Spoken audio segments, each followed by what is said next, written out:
please watch this video. So we didn't finish this last example over Flux, so I wanted to go over this one. I put this on the notes a couple years ago because I thought it was a great example, and it's a great way to lead into the divergence theorem, which is what we're going to do next. So we'll go ahead and start this problem, and let's read it. Example 5 says, evaluate the flux integrals, which is a surface integral over sigma of this field F that's given there, where sigma is the surface of the tetrahedron with vertices 0, 0, 1, 0, 0, 0, 1, 0, and then the point on the z-axis 0, 0, 1 with an outward orientation. So first let's just sketch that tetrahedron so we get an idea. So here's 1, 1, 1. There we go. And so the tetrahedron then, of course, has 4 faces. And for the sake of making this problem a little easier, I label the faces. So this face back here is S1, and this face back here is S2. The face down at the bottom is S3, and then this face out on the front coming at our faces here is S4. So I've got 4 faces, and we want to do the surface integral over each one of the faces to calculate the flux. So let's maybe sketch each one of the faces. Now this is painstaking to go through each one of these, but it's still good to do. So this is why I'm doing it. I think this, like I said, it captures the idea behind flux in the divergence theorem. So this is a really good sample problem to do. So this is the one surface in the xy plane. This is S3. Okay, now while we're here with S3, let's list the normal to this surface. So the normal in to S3 is going to be pointing downward like that. So that's just negative k, or we could say 0, 0, negative 1. So that's the unit normal pointing down away from the tetrahedron. And this is also the surface when z equals 0. So I think that's also important to write down. Okay, well, let's do some of the other surfaces. How about S1? So here's the positive x-axis, and here's the z-axis, and this is 1, 1, and then we'll draw this out. Oh, I just realized I didn't write this formula. This is going to be 1 minus x. So we'll write that there. And we'll do the same thing over here. So z equal 1 minus x. And this is S1. And for the normal here, N, you could label these normals so that we don't get them all confused. This would be normal 3. This is normal 1. And normal 1 is pointing right here back in that negative y direction. So we're going to say 0, negative 1, 0, like that. Okay, let's do a couple more of the faces.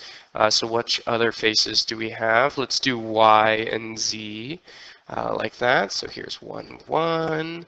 So this is going to be the face S2, and that looks good. And this is z equal 1 minus y, and oh, I need to write out the normal. Into is equal to, let's see, into the normal is pointing back in the negative x direction, so this is into, this is n3, and this is n1. And into is going to be negative x, so negative 1 in the x, just like that. And I didn't write out this. This one's when y equals 0 for S1. For S2, this is when x equals 0. Okay, and we have one last face, and that last face is this one right here, S4. So the normal for this one is poking out toward us. It's poking out, if we really would do it right, we'd just put a dot here. It's really just coming right at our faces in 4. Okay. So this vector, you might guess this one, and you could get it pretty easily, but you might also come up with the equation for this. You could use vectors to find a vector between these points and between these points, and then find the cross product to find the normal. That's one way to do it. Or you could recognize that this plane is just x plus y plus z equal 1. Remember, we could always just let x and z be 0, y and z be 0, and x is 1, and then let x and z be 0, and then y is 1, and then x and y is 0, and then z is 1. So this normal vector is just going to be 1, 1, 1, pointing out and away. So there we go. Let's see, z, we could label z equal 1 minus x minus y. Maybe we'll need that. So let's go ahead and start calculating the flux over each one of these surfaces. Now you might be asking at this point, why on earth would we subject ourselves to such an awful problem? There's so much that we have to do here. It's like 4 problems all in one that we're doing, and there's good reason, because we're starting the next section over the divergence theorem. We're going to start the next section by doing these previous 2 examples, so example 4 and 5, using the divergence theorem, and we'll see its extreme application, how valuable it is. So that's what we're going to do in a moment, but first let's go ahead and get started by calculating the flux over each one. So I'm going to label the flux for each face using the subscript. So for S1, this is going to be the surface integral over S1 of the field ds, which we can convert this to a double integral over the region S1. So I guess we can call that R1, the region R1, which S1 and R1 will, we're trying to use the regions interchangeably. So I'm changing this to a double integral here, so we're trying to come up with a subscript system that makes sense. So R1 is this region right here in the xz plane. Okay, so we want the field, which is y z minus y, and we want to take the dot product with the normal. So let's go ahead and write this field out. X is 0, this is the field, y, no, x is y, sorry, so x is y. Y, the j component is z minus y, and then the k component is x. And then we want to dot this with the normal, so this is N1, and then we want dA. Now here we are in the, for S1, we're in the xz plane, which means y is 0. So let's go ahead and convert this. We want to integrate over the region S1 or R1. So x ranges from 0 to 1, while z ranges from 0 to 1 minus x. And then by doing the dot product here, we're going to get negative z. So negative z dz dx. So where did I get the negative z from? When you do the dot product between these two, you're going to get negative z plus y, but y for S1 here, remember y is 0, so we just get negative z. Okay, and let's do the antiderivative. We're going to get 0 to 1 of 1/2, negative 1/2, 1 minus x squared dx.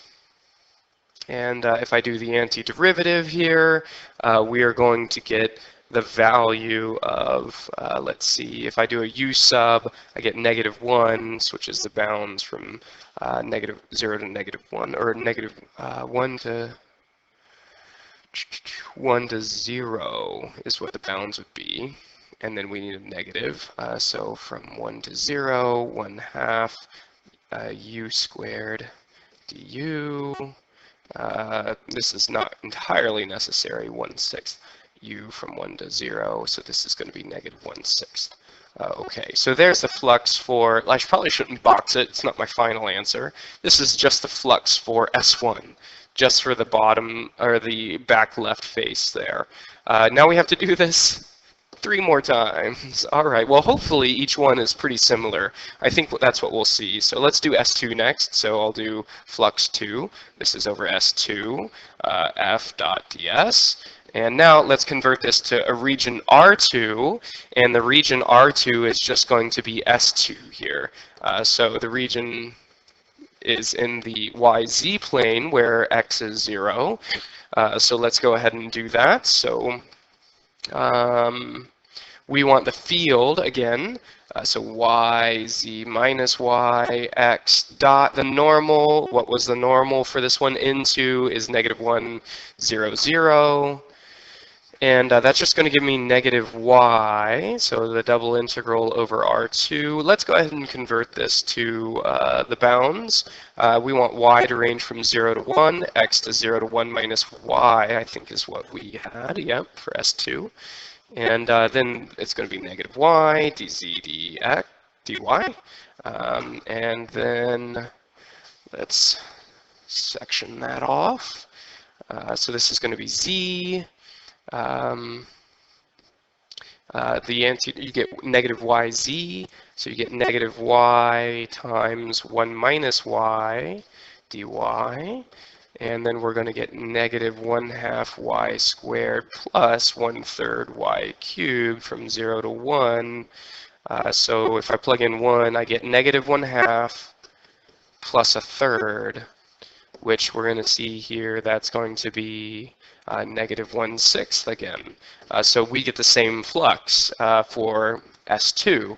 Okay, let's move on to S3. That's the bottom face there in the xy plane where z is 0. So all of our work is going to look pretty much identical here. So this is now S3 over a region R3. Let's go ahead and come up here and shade that just so that we make sure we're in the right location. I'll shade it a different color. We'll shade it with green. Okay, so that's what we're looking at here, R3. And then the field is the same, y, z minus y, x, and then we're going to dot the normal, which I think was just negative 1 in the z, dA. Let's carry down so I don't run into my work. Hopefully you're able to manage the work a little bit better than I am. So 0 to 1, that's y, x, and y goes from 0 to 1 minus x, I think is what it was. Yeah, for S3, yeah. And then the normal, I've already gone, so we get negative x, dy dx, and this is going to be negative, the integral from 0 to 1, negative x times 1 minus x, which we just did this integral for phi2 for the flux over S2. So this integral is going to evaluate to negative 1/6 again. So that one looks a little familiar to us. We just did it right here. So same value, different variable. Okay, good. So finally, the last face, and you might guess that the last face has a work, or the flux, you might guess that it has negative 1/6, and you'd be wrong. So let's check the last one. This is over S4. That's that face out front right here, this last face. And the normal is 1, 1, 1, so let's go ahead and put in the field. It's going to be the same field as before, z minus y, and x dot 1, 1, 1, ds, and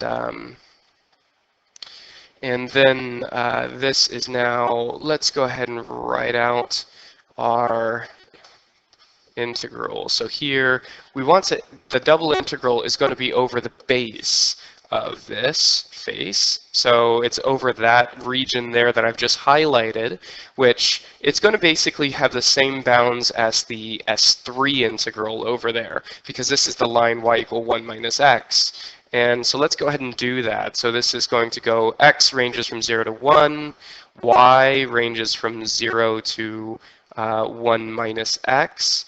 And then when I do the dot product, let's see, if I done that properly, let's just be careful. Region R, this is my region R.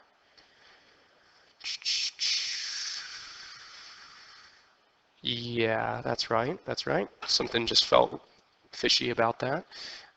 Plus z minus y plus x. Then we have dy dx. Okay, there's my dot product. For this face, what is z? Z is, remember we calculated that. We weren't sure if we'd need it, but I'm glad I calculated it real quick. It's 1 minus x minus y. So let's go ahead and replace z in there. The y's cancel. So z is going to be 1 minus x minus y. The x's wipe out. Okay, and we're certainly going to get a different value here. We have 1 minus y, so it's y minus 1 half y squared from 0 to 1 minus x. And yeah, we have to write this out. So 1 minus x minus 1 half, 1 minus x squared. Maybe we'll do another u sub here. So let's go ahead and let u equal 1 minus x. Du is negative dx. So then this changing the bounds goes from 1 to 0. This is now negative u plus 1 half u squared du. Now it's a little easier to, I don't have to FOIL, I just really didn't want to FOIL there. Or distribute is really what I'm saying. Plus 1/6 u cubed, 1 to 0. Plugging in 0, you get 0. And then we can finally plug in 1. So it's going to be negative 1 half minus or plus 1/6. There we go. So that is 3 over 6. Take away 1 over 6, so 2 over 6, or 2 over, 6 negative. So that's 1/3 negative, negative, negative 1/3. Aha! So we get 1/3 as the flux over that front face. So now to find the overall flux, so we'll say phi is the sum. You could say, if you wanted to be really fancy, sum from I equal 1 to 4 of phi I. That's just all I'm doing is phi 1, phi 2, phi 3, phi 4. It's just a pain to write that out, but I'll write it out so I don't lose you guys. And so here we get negative 1/6 plus negative 1/6 plus negative 1/6 plus 1/3 is a total of negative 1/6. Oof. All right, so that is the overall, what did we just find? That is the overall tendency for a flow out of this tetrahedron. So we have that front face, this face S4. There's a tendency for the field to flow in. Oops, excuse me, I think I've said that backward. We had positive flux on that front face, which means the orientation of the tetrahedron is outward, right? The outward orientation. So that means that the field has a tendency to flow out of that front face. And it has a tendency to flow in to the other three faces, S1, S2, and S3. So if this were like some filter or something, or some object that fluid is passing through, that means it's coming into or entering the tetrahedron through S1, S2, and S3 and flowing out of the tetrahedron on S4. Now there is a net flow in. There's more fluid flow into the tetrahedron than out, because the net flux was -1/6. That means more is tending to flow into the tetrahedron than out of the tetrahedron. Now, we did this problem up here. I think I did it incorrectly last time, but the final answer should have been 36 pi. And it was a lot of work. We ended up making a mistake with the 9s, or I made a mistake with the 9s. So I think I somehow got too many factors of 9. So what we're going to do is redo that problem, but using the divergence theorem. I think we'll have a much easier time. So hopefully I can do that here in a moment. Okay, so here we go. Let's just read some of this, the theorem here, divergence theorem. It's also called Gauss's theorem, so we'll go ahead and read it. Now, this theorem only applies to surfaces with an outward orientation that are solids, like the tetrahedron that we just did in example 5. It also applies to surfaces like in example 4, that's a sphere. Now, the surface has to be at least piecewise smooth, which means that the surfaces that you can partition it into have to be smooth. Like in example 5, the triangle faces of the tetrahedron were smooth faces, but the tetrahedron itself is not a smooth surface because there's edges and corners on it. The sphere from example 4 would certainly be a smooth surface. So we're talking about a solid who's outward oriented, and we've got some field that has continuous partial derivatives for each of its component functions. And then you've got some solid G, or it's continuous on some solid region D, G. And if n is outwardly oriented, then you can calculate the flux that we were calculating last time by summing up the divergence over the solid. So you're accumulating divergence over the solid. Now this is an equivalent, kind of a higher dimensional extension of what we did with line integrals. Remember Green's theorem, how we had a region and we were calculating the work accomplished on the outside of this region, some curve C, and what Green's theorem said is that was the same as doing the double integral over that and summing up the difference of those partial derivatives of its component field. And so by doing that, you were able to calculate the work. So the interior of the boundary had something to do with the work accomplished on the boundary. Well, the same is true with divergence and with the flux.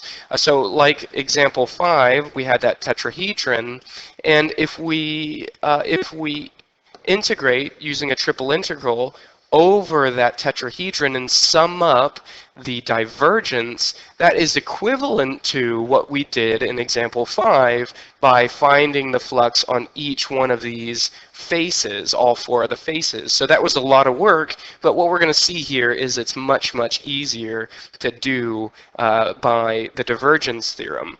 So let's maybe go ahead and do example 1 here. I might have to pause the video since I have a class coming in, but I'll continue it in a minute. Okay, let's go ahead and do the next example for this section. So this, we're looking back at example 4 here in section 15.5, and this was where we found the flux over a sphere, and the field appears to be like pulling the sphere apart, or flowing out of the sphere in either direction. And so what we want to do is calculate the flux using the divergence theorem. So it says find the outward flux for the closed sphere in example 4 of the previous section using the divergence theorem. So the flux is equal to, so the sphere is sigma here. So this ds, it's dot ds, so this is a bold ds here that we're finding.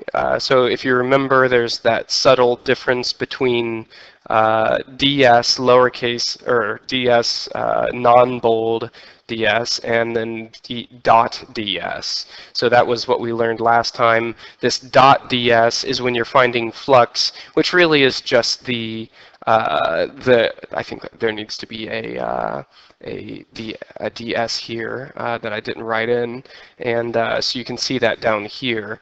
So it's the difference between the normal being included or the normal not being included. So this one here, the ds, is a small chunk of surface area, and this one is a normal vector to the surface at a point. So what we want to do is calculate the flux for this example 4 from this section. So the field was zk, and the sphere is radius 3. So let's go back and do this one. This one, the field was 0, 0, z, and the sphere was x squared plus y squared plus z squared equals, it was 9. It was a radius 3. Okay, so now the divergence theorem says that we can just integrate over the sphere.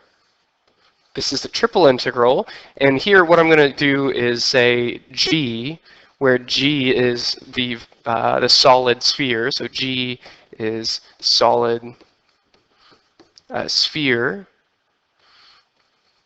region, and we want the divergence of f dv. Okay, well, let's go ahead and calculate the divergence.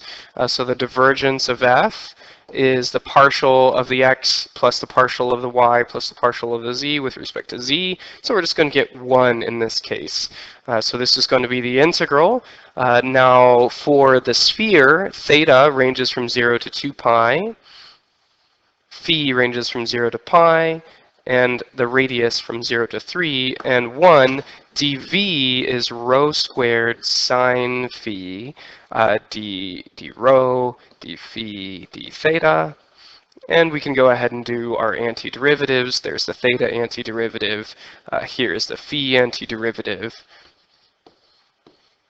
And here is the the rho antiderivative, and here's the phi antiderivative. This one's going to be negative cosine. Okay, so if I go ahead and plug in everything, we're going to get 1/3 pi cubed. Uh-oh, did I make a mistake there? Yep, I did. My bounds are wrong on rho.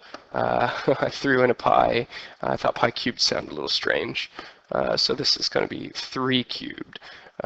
And this one's going to be 1 minus a negative 1. So we're going to get a total of 9 times 4, or 36 pi. That's the answer that we should have gotten on the example 4 in the last section that we didn't get there. So this is a little bit more of a foolproof method of finding the flux over a solid object. Let's do example 2 here, which is pointing back to the problem that we did at the beginning of this video, where we found the flux over the tetrahedron, each face. So we're going to do the exact same problem, but this time we're going to calculate it using the divergence theorem. So here, this is going to be the let's first write the flux as we saw it before. That's f dot ds. And this is really just going to be the triple integral over the tetrahedron. I'll use a capital T to represent the tetrahedron. You can use the letter G. This is going to be the field. What was the field again? I think it was, we want the divergence of the field, so we'll write divergence of f dv. But let's calculate the divergence over here. So f was y, z minus y, and I don't remember. Was it x? I think it was x. Let's go back and look.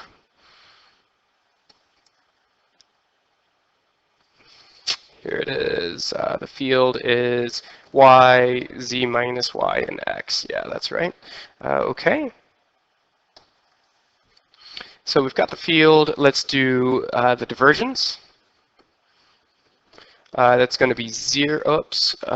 Divergence is scalar, so it's not going to be vector. So we get 0 plus -1 plus 0. So we get -1 for our divergence here over the tetrahedron.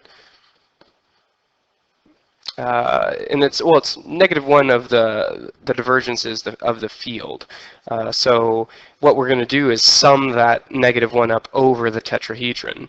So maybe drawing a picture is in order here because we're going to have to integrate over this. So here's our tetrahedron. Let's go ahead and sketch it just like we did before. And the tetrahedron's face out in front is defined by this plane. And the region in the xy plane is what we're going to be integrating over. Let's highlight it here. Looks like this. Okay, so now I can sketch that region. It's not necessary to do it, but I'll go ahead and do it. I can sketch that region here. It's 1, 1, and this is the x and y plane. And I can highlight that region. We'll call that region R. So this is R down there. And this line here is y equal 1 minus x. Okay, so now x ranges, this is x, ranges from 0 to 1, y ranges from 0 to 1 minus x, and then z ranges from the xy plane all the way up to the plane 1 minus x minus y, and the divergence is -1, and we want dz, dy, dx. Okay. 1 minus x minus y, so that was doing the z antiderivative. And now let's go ahead and do the y antiderivative.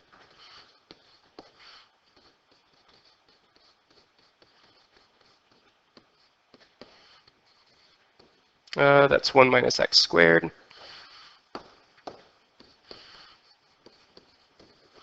Okay, there we go, and we get a total of, this is 1 minus x squared, take away a half of 1 minus x squared, so that's going to be 1/2 1 minus x squared.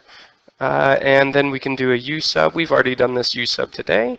We can let that be our u sub. So this is u. du. My smartboard shut down on me. Come on, smartboard, wake up. Don't fail me now. I'm not sure if I can continue recording it. Let me pause the video here. Okay, so maybe you caught it, and I didn't see it in the last bit of my recording, but here there is a negative sign, and we want to distribute that negative through, or I can just bring it out in front of the integral. I think that's what I'm going to do, so I have to back up a pinch here. So you might have to go back and fix that in your antiderivative that I left out. This is 1/2 1 minus x. You just can throw a negative sign out in front. That'll fix it. But then this is dx. Okay, so then I think this is about where I left off before. This is going to be 1/2 1 minus x squared. And then I chose a u, bring out the 1/2, 1 to 0 of u squared du. Notice that the negative sign went away. That's du is negative dx. So this is 1/6 u cubed from 1 to 0. And that's going to give me -1/6, which is what we found in the last video. Or in the last example of the last section. So this is the total flux over that tetrahedron that we found. This, even though it is quite a bit of work still, it is much less work than what we had to do with those 4 surface integrals. So yeah, very good. Let's try another one. It says use the divergence theorem to find the outward flux of the vector field F across the unit cube in the first octant with 1 corner on the origin. So it looks like this. You've got a cube, sitting in the corner of the origin there, and the base here of the cube is just a square in the xy plane. Here's y, here's x, and this corner here is at 1, 1. So this is the region R that we want to integrate over. So the flux over this cube, let's say flux, is the integral. Did they call it the surface sigma? They didn't. We'll just call this surface of the cube sigma, field dot ds. And this is going to be, let's go ahead and convert it. X goes from 0 to 1, y goes from 0 to 1. The field, we want the divergence, so divergence of f. And then this is dy dx. And the divergence of f we'll calculate over here. That's going to be 2 plus 3 plus 2z. And what is z? So z is the top of the cube here. Z, oops, I am missing one more of my integrals. Z goes from 0 to 1. Whoops, I forgot one of the integrals. Should be a triple integral there. So then this is a total of 5 plus 2z. Okay, so let's go ahead and put that in.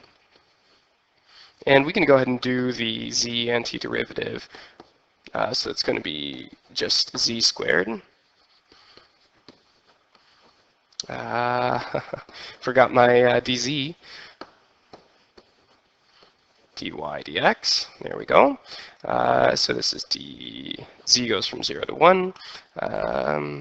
And so then let's plug in what we've got there. Actually, before we do that, let's just go ahead and evaluate this one. So this is going to be 5 plus 1 is 6. So 6 times the x integral is just x from 0 to 1. The y integral is y from 0 to 1. So we just get 6. So we have a net outward flow. So there is more of the field flowing out of the cube than there is in to the cube. And this is with the outward orientation of the cube. Okay. The next example says use the divergence theorem to find the outward flux of the vector field F across the surface of the region that is enclosed by the circular cylinder of radius 3. So we're looking at a cylinder like this between z equal 0 and z equal 2. Here's the xy plane. Okay, and the cylinder goes back here, something like that. And this is of radius 3, like that. Sure, okay. So what we want to do, it looks like we might have to integrate in polar coordinates here, because we want to integrate over this cylindrical region. So the outward flux over this surface, we'll call this sigma, the cylinder. Now, the fascinating thing here is if we were to do the surface integrals, we'd have to do 3 separate surface integrals. One of the lateral surface around the cylinder, and 2, the top of the cylinder, and 3, the bottom of the cylinder. So 3 surface integrals to calculate the total surface area, or not the surface area, but the outward flux. And so now what we're going to do is calculate that same flux in one single triple integral. So a triple integral over this solid G, you could use C for cylinder or something like that, of the divergence of F dV. So now here, this is going to be the divergence. Let's write that up here. Divergence of F is going to be 3x squared plus 3y squared plus 2z. Look at that, 3x squared plus 3y squared. That's 3r squared. So let's go ahead and do that. So we have an integral. Let's keep it in general for the moment. We'll say g. Now the reason I'm keeping it in general and not writing the bounds is because the bounds are awful in terms of rectangular coordinates because we're integrating over a circular region R in the base here. So let's just keep it in general terms for now. and then maybe we'll convert it to polar coordinates. So let's go ahead and do that. So our polar coordinates, or cylindrical coordinates, theta is going to range from 0 to 2 pi. R is going to range from 0 to 3, the cylinder is radius 3, and Z goes from 0 to 2. That covers the entire cylinder. 3x squared plus 3y squared is 3r squared plus 2z, and then we want R d z d r d theta. Okay, so this is the Jacobian right here. This is d dv. We have the change of variables. Let's go ahead and do the theta integral. We can get that one done. We're going to have to distribute the r, so yeah, let's do the z integral. So this is 3r squared z plus z squared. Whoops, I forgot my r integral out in front. Let's go ahead and squeeze that in there. So the r integral goes from 0 to 3. This is r. And then the z antiderivative is 3r squared z plus z squared from 0 to 2. And we still have a dr and an r. There's still an r hanging out there. Okay, so let's go ahead and plug in z. If I plug in z, I'm going to get 6r squared plus 4. So 6r cubed plus 4r dr.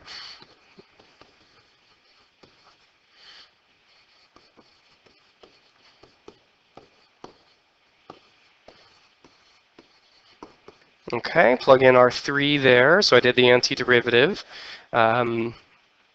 Plug in 3 to the 5th is big. That's, let's see, 81 times 3, 240 something, 243. So 2 pi 243 over 2 plus, that's 9 times 2, 18. 18 times 2 is 36. We don't have to really multiply it by 2, so it's going to be because we can distribute the 2 from the 2 pi out in front. So that's going to be pi times 243 plus 36, which is 279 pi. There it is. So that's the outward, that's positive net outward flow out of the cylinder. Yeah, so this is much, much easier than the 3 surface integrals that we would have to do to calculate the flux of that cylinder. So this is pretty good. It's kind of like the 3-dimensional analogous extension of Green's theorem. Green's theorem, we saw that over a closed curve, you could just integrate over the region on the inside if you integrate the difference of partials. And here we integrate over the divergence. It's like what is its net tendency to flow out. What is the net tendency to flow out of the object? And then that's what we integrate over. So it's a pretty good way to calculate flux. Next time we will hopefully talk about Stokes' theorem. I've got a few practice problems here with the divergence theorem. You can do those. I've got the solutions there. And then hopefully in the new year we can talk about Stokes, which is it's similar to what we've been doing here. It's kind of a way of calculating a line integral using a surface integral. So notice here we're connecting line integrals to surface integrals. And it's a pretty good, interesting connection there, but we'll do that next time.